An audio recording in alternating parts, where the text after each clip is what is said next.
नमस्कार। एमए हिंदी जनपदी भाषा और छत्तीसगढ़ी के प्रश्न पत्र के प्रथम यूनिट के लिए छत्तीसगढ़ी कविता उद्भव और विकास इस विषय पर आपसे बातचीत करने के लिए मैं डॉक्टर सुधीर शर्मा, अध्यक्ष हिंदी विभाग कल्याण महाविद्यालय भिलाई छत्तीसगढ़ उपस्थित हुआ हूँ। आज हम बातचीत करेंगे कि छत्तीसगढ़ी कविता का उद्भव और विकास कैसे हुआ और इस अध्ययन के महत्वपूर्ण बिंदु हैं छत्तीसगढ़ी काव्य साहित्य का परिचय, छत्तीसगढ़ी काव्य का इतिहास, छत्तीसगढ़ी काव्य की विशेषताएं, छत्तीसगढ़ी काव्य की विशेषताओं में आदिकालीन अर्थात गाथा युग, मध्यकालीन और आधुनिक, इन तीनों काल की छत्तीसगढ़ी काव्य की विशेषताओं का हम अध्ययन करेंगे और उसके बाद छत्तीसगढ़ी काव्य की कुछ प्रमुख कृतियों पर हम नज़र डालेंगे और अंत में हम निष्कर्ष रूप में अपनी बात रखेंगे। तो सबसे पहले हम देखते हैं छत्तीसगढ़ी काव्य साहित्य का ये वर्गीकरण हमने किया है। पहला हमने बनाया है आदिकाल, जो गाथा युग के बाद है। 1900 से 1925 हम इसको मान रहे हैं क्योंकि हम मानते हैं कि छत्तीसगढ़ी कविता की शुरुआत धनी धर्मदास से हुई है। दूसरा छत्तीसगढ़ी साहित्य का मध्य विकास काल 1925 से 1950 और तीसरा आधुनिक विकास काल जिसे हम प्रगति, प्रयोगवादी और नई कविता के काव्य से सुशोभित करते हैं, जो 1950 से अब तक है। तो पहले देखते हैं आदिकाल। आदिकाल में धनी धर्मदास जो कबीर के अनुयायी थे और कबीर का प्रचार करने के लिए, कबीर संप्रदाय का प्रचार करने के लिए, कबीर पंथ का प्रचार करने के लिए छत्तीसगढ़ आए थे। ब्रज भाषा उनकी थी मातृभाषा और वहाँ से वे अपने संप्रदाय की बात कहते हुए छत्तीसगढ़ी का भी प्रयोग अपनी कविताओं में करते हैं। धनी धर्मदास जी की जो कविता है उसमें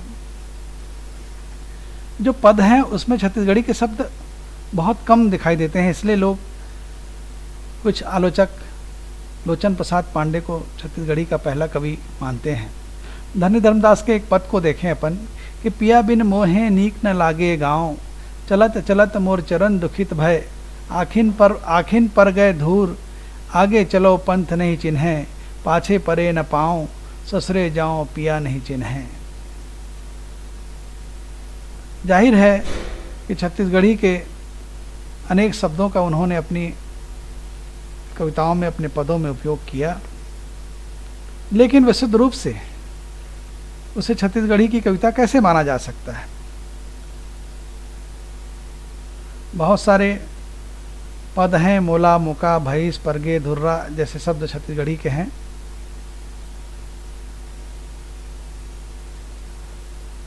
दूसरा हम देखते हैं पंडित सुंदरलाल शर्मा। पंडित सुंदरलाल शर्मा की महत्वपूर्ण कृति है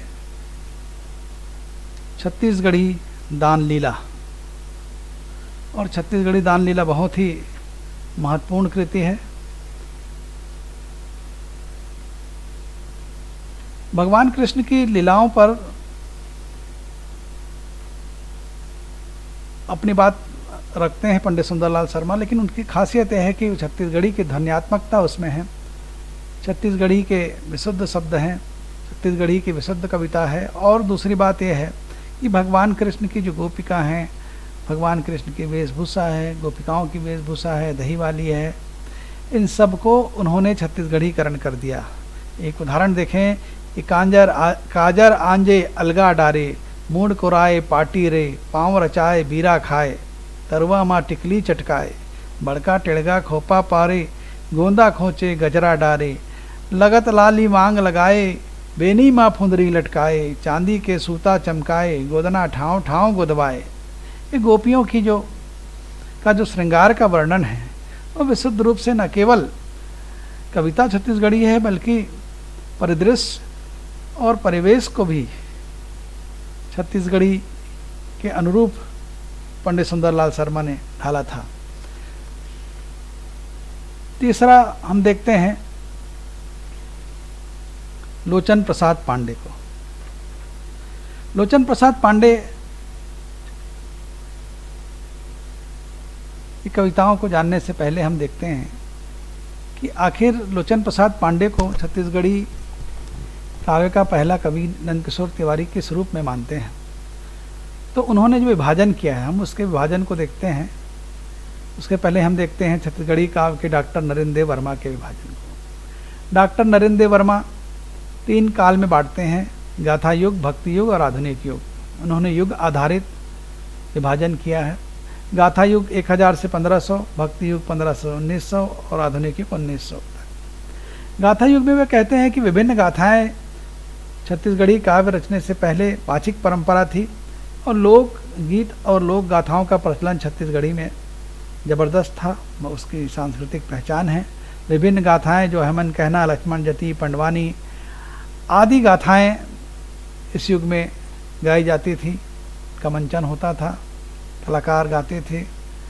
भक्ति युग में धनी धर्मदास और पंडित सुंदरलाल शर्मा को वो लेते हैं और आधुनिक युग में वे लेते हैं लोचन प्रसाद पांडे, मुकुटधर पांडे, कपिलनाथ मिश्र से लेकर अब तक। तीसरा जो विभाजन है छत्तीसगढ़ी काव्य के साहित्य का, वो नंदकिशोर तिवारी जी करते हैं। नंदकिशोर तिवारी जी से युग और काल के बजाय उन्मेष नाम देते हैं। प्रथम उन्मेष, द्वितीय उन्मेष, तृतीय उन्मेष। प्रथम उन्मेष में वे पंडित लोचन प्रसाद पांडे को पहले कवि मानते हैं, फिर पंडित सुंदरलाल शर्मा, सुखलाल पांडे, नरसिंह दास, गिरिवर दास वैष्णव, कपिलनाथ मिश्र, बाबू बोधे सिंह आदि। द्वितीय उन्मेष में वे पंडित द्वारिका प्रसाद तिवारी विप्र से इसकी शुरुआत करते हैं। बाबू प्यारेलाल गुप्त, कुंज बिहारी चौबे, कोदूराम दलित, पंडित श्यामलाल चतुर्वेदी, हरि ठाकुर, नारायण लाल परमार, हरमन नायडू और विमल कुमार पाठक। और तृतीय उन्मेष में लखनलाल गुप्त, प्रभंजन शास्त्री, भगत सिंह सोनी, लक्ष्मण मस्तूरिया, खुद नंदकिशोर तिवारी जी, ईश्वर पांडे, दानेश्वर शर्मा, भगवती सेन, रविशंकर शुक्ल, मुकुंद कौशल से लेके आज तक लगभग हमारे पास 200 कवियों की श्रृंखला दिखाई देती है। इस तरह जो नंदकिशोर तिवारी जी ने लोचन प्रसाद पांडे की कविता को माना कि लोचन प्रसाद पांडे जी ने अपनी कविता कविकाल, कलिकाल में विशुद्ध रूप से छत्तीसगढ़ी का प्रयोग किया है। और अनेक और भी कवि उस युग में कविता रच रहे थे। सुखलाल प्रसाद पांडे जी की एक पुरु झुरु, जो शेक्सपियर के नाटक कॉमेडिया पेरर्स का छत्तीसगढ़ी अनुवाद था, वो था। नरसिंह दास जी जन्मांध कवि हैं। प्रश्न आता है कि छत्तीसगढ़ के जन्मांध कवि का नाम बताए, तो वो है नरसिंह दास। उनकी रचना जानकी माई, हित विनय, नरसिंह चौतीसा और शिवायन जैसी रचनाएं लेकर वे प्रकट होते हैं। और आई गए बारात गांव, तीर भोला बाबा की जय, देखे जाबो चलो गिया संगी लजगावा रे, पहुँच गए सुखा भय देखी भूत परेत कहे, नई बच्चन दाई ददा प्राण ल भगावा रे। ऐसे नरसिंह दास जी आते हैं लेकर। गिरिवर दास वैष्णव जी 1930 के आसपास छत्तीसगढ़ी सुराज लेकर आते हैं और दौड़ दौड़ के लकर धकर बिन खाए पिन का माथन गा, तदभोले चिंता कम नहीं होवे दुख दूना हम पाथन गा, मजदूर किसान अभी भारत के एक संगठन नहीं करिहो, थोड़े दिन में देखत रहियो बिन मौत तुम मरिहो। आज़ादी का जो नवजागरण है उसको लेकर छत्तीसगढ़ी स्वराज को लेकर आते हैं। कपिलनाथ मिश्र खुसरा चिरई के बिहाव को लेकर आते हैं और अपनी बात रखते हैं। इस तरह बाबू बोधे सिंह आदि कवि हमारे बीच दिखाई देते हैं। बाबू बोधे सिंह की रचना कोयलियारी दर्शन, अमृतांजलि और भूत लीला। द्वितीय उन्मेष में पंडित द्वारिका प्रसाद तिवारी विप्र जी धमनी हाट लेकर आते हैं। धमनी हाट तोला देखे रे हो गा, तोला देखे रे हो रे, धमनी के हाट में बोर तरी रे। द्वारिका प्रसाद तिवारी जी आधुनिक छत्तीसगढ़ी कविता की नींव रखते हैं और न केवल गांधी गीत, जनजागरण गीत, जन चेतना के लिए गीत, बल्कि मंचों पर भी वे छाए रहे। और आज जो परिदृश्य हमें दिखाई देता है छत्तीसगढ़ी कविता का, वो पंडित द्वारिका प्रसाद तिवारी विप्र जी की देन है। और विप्र जी ने चेतना के साथ, जन चेतना के साथ अपनी कविता को रखा। एक बहुत ही लोकप्रिय गीत और उनका बजता है आकाशवाणी में, धन धन रे मोर किसान, धन धन रे मोर किसान, मैं तो तोला जान्यो तय अस भुइया के भगवान। बाबू प्यारेलाल गुप्त आते हैं, मोर कत का सुंदर गांव जैसे लक्ष्मी जी के पांव। जनवादी कविता को लेकर, जनचेतना को लेकर जो पहले कवि हमें दिखाई देते हैं वे कुंज बिहारी चौबे और कोदूराम दलित जी। दोनों जो कवि हैं व्यंग के माध्यम से, अपने तेवर के माध्यम से अपनी बात रखते हैं। और चौबे जी बड़े ही उचित ढंग से अंग्रेजों की लूट और जुल्म पर भी अपनी बात रखते हैं और गांधी जी की महिमा का भी गुणगान करते हैं। कोदूराम दलित जी की कविताओं में बहुत ध्वन्यात्मकता भी है। छनर छनर पैरी बाजे खनर खरर चोरी, हासत कुलकत मटकत रेंगो बेल बेलहिन टूरी। या चर चर लूलू के छिन माँ कतको धान गिरावे, काट काट के धान मढ़ावे, ओरी ओरी करपा, देखब माँ बड़ नीक लागे, सुंदर चरपा के चरपा। एक ऐसे अद्भुत संसार की रचना कोदूराम दलित जी करते हैं जो परंपरा आगे बढ़ते हुए पंडित श्यामलाल चतुर्वेदी पर भरलाई, हरि ठाकुर जी जो खंडकाव भी रचते हैं, वे नारायण सिंह पर भी प्रबंधकाव भी रचते हैं, नारायण लाल परमार बहुत अच्छी कविता और लोकगीतों और लोक साहित्य के माध्यम से बात करते हैं। उसी तरह हनुमान नायडू जी ने भी अनेक गीत लिखे। फिर विमल कुमार पाठक आपके समक्ष आते हैं। तृतीय उन्मेष में लखनलाल गुप्त, प्रभंजन शास्त्री, भगत सिंह सोनी इन नई कविता, प्रगतिवादी कविता, प्रयोगवादी कविताओं को लेकर आते हैं। साथ साथ छंदबद्ध कविता और गीतों की भी मधुर धारा बहती है। और छत्तीसगढ़ी अस्मिता के नवजागरण को लेकर, छत्तीसगढ़ के मनुष्य के जागरण को लेकर लक्ष्मण मस्तूरिया हमारे समक्ष प्रस्तुत होते हैं और छत्तीसगढ़ी कविता को जन जन तक प्रसारित करते हैं। और मोर संग चलोगा या मैं छत्तीसगढ़िया हो रे जैसी कविता के माध्यम से छत्तीसगढ़ के मनुष्य को, सोए हुए मनुष्य को जगाने की भरपूर कोशिश करते हैं। उसी तरह बद्रीनाथ कविता के माध्यम से नंद किशोर तिवारी, ईश्वर शरण पांडे, बेटी की विदा के माध्यम से दानेश्वर शर्मा, भगवती सेन, रविशंकर शुक्ल और धाम हमर संगवारी जैसी रचना को लेकर मुकुंद कौशल हमारे समक्ष उपस्थित होते हैं। इस तरह उसके बाद एक लंबी परंपरा हमारे पास साथ दिखाई देती है। इसकी चर्चा हम आगे करने की कोशिश करेंगे। अब हम देखते हैं कि छत्तीसगढ़ी कविता की प्रवृत्तियाँ क्या थी। सबसे पहले हम चलते हैं आदिकालीन छत्तीसगढ़ी काव्य की, जिसे कई लोगों ने गाथा युग भी कहा। और इस गाथा युग या प्रारंभिक युग जिसके पहले आधुनिक छत्तीसगढ़ी कविता आरंभ होने के पहले जो वाचिक परंपरा थी, उस युग की क्या विशेषता थी? उस युग की सबसे पहली विशेषता यह थी कि वो भाषा केंद्रित थी। छत्तीसगढ़ी का जन्म मधुर छत्तीसगढ़ी वाचिक परंपरा से हो रहा था। और सबसे बड़ी बात थी कि धार्मिक और पौराणिक ग्रंथों पर आधारित थी। न केवल वीर गाथाएं बल्कि प्रेम प्रधान गाथाओं का गायन हो रहा था। अहिमन कहना, लोरिक चंदा जैसे पूर्णतः वाचिक परंपरा थी। उस समय छत्तीसगढ़ी में कविता लिखने की कोई परंपरा नहीं थी। नारी प्रधान गाथाएं, वीर पात्रों की गाथाएं और प्रबंध शैली में वर्णन हो रहा था। इन कविताओं में तंत्र मंत्र, रहस्य, काल्पनिक घटनाएं, तो कहीं पशु पक्षी पात्र, लोक जीवन के लिए मनोरंजन संदेश दिए जा रहे थे। जनजाति लोकगीतों की परंपरा, दीवार गीत, बस देवा गीत, विवाह गीत, संस्कार गीत का चलन था, जिसमें 16 संस्कारों की चर्चा होती है, गीत रचे जाते हैं। ग्रामीण जनजीवन के लिए लोक शिक्षा इन कविताओं का मुख्य उद्देश्य था। और छत्तीसगढ़ी का मौलिक स्वरूप एक उभर कर सामने आ रहा था, भले ही वाचिक हो, और इसके अलावा संगीत का सामंजस्य था। तो ये आदिकालीन छत्तीसगढ़ी काव्य की इतनी विविध विशेषताओं को आपने देखा। अब हम मध्यकालीन छत्तीसगढ़ी काव्य की प्रवृत्ति और विशेषताओं पर चलते हैं। मुख्यतः वीर रस और श्रृंगार रस का आगमन हुआ। धार्मिक संप्रदाय और पंथ गीतों की उपस्थिति बढ़ी। कबीर पंथ और सतनाम पंथ के संदेशों की गीतमय काव्यमय उपस्थितियां दिखाई देने लगी। विशेषताएं थी कि भक्ति आंदोलन का प्रभाव इसमें स्पष्ट दिखाई देता है। रामचरितमानस और कृष्ण काव्य का प्रभाव दिखाई देता है। दोनों सगुण निर्गुण प्रकार की प्रवृत्ति छत्तीसगढ़ी कविताओं में रही, लेकिन सगुण की प्रवृत्तियां छत्तीसगढ़ी में ज़्यादा दिखाई दी। इसके छत्तीसगढ़ी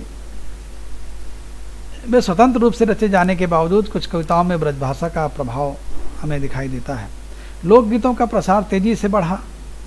लोग छंदों पर कविताएं लिखने, ददरिया पर, कर्मा छंद पर, सुआ पर लोग कविताएं लिखने लगे। आल्हा छंद पर गांधी गीत रचे जाने लगा। फूल कुंवर के जैसे चरित्र का युद्ध चित्रण है और काव्य की भाषा में साहित्यिक शैली का आरंभ मध्यकाल में दिखाई देता है। हम आगे चलते हैं आधुनिक छत्तीसगढ़ी काव्य की विशेषताओं पर।